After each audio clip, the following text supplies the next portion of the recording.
Pemirsa, pemerintah Kabupaten Tanah Datar berharap korban banjir bandang yang bermukim di zona merah untuk bisa bertahan di pengungsian.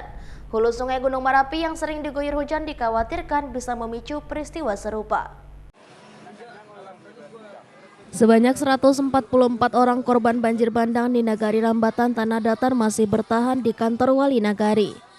Meski mereka sudah ingin pulang ke rumah, namun diminta pemerintah daerah untuk bisa bertahan hingga masa tanggap darurat dihentikan 8 Juni besok. Kondisi cuaca yang masih buruk di kawasan puncak Gunung Merapi menjadi pertimbangan pemerintah daerah untuk menahan pengungsi agar tidak pulang ke rumah mereka lebih awal. Dikhawatirkan hujan yang mengguyur puncak Gunung Merapi berpotensi meningkatnya debit air di hilir sungai. Irzon, Wali Nagari Rambatan mengatakan, permintaan pemerintah daerah tersebut sudah diberitahukan kepada pengungsi dan mereka menerima dan sepakat untuk bertahan hingga 1 minggu ke depan.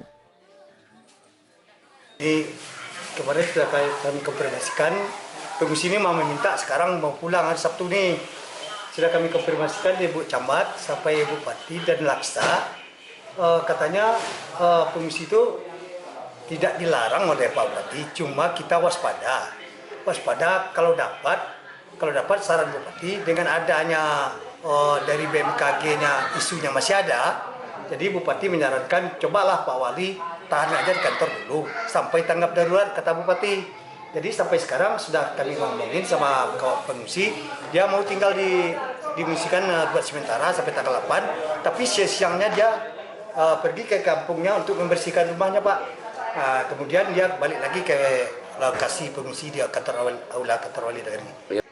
Sebagian besar rumah milik pengungsi di kantor Wali Nagari Rambatan masih layak huni dan hanya mengalami rusak ringan. Meski demikian, kawasan pemukiman mereka dinyatakan berada dalam zona merah ancaman bencana banjir bandang dan aliran lahar dingin Gunung Merapi. Dari Kabupaten Tanah Datar, Sumatera Barat, Agung Selistio, iNews melaporkan.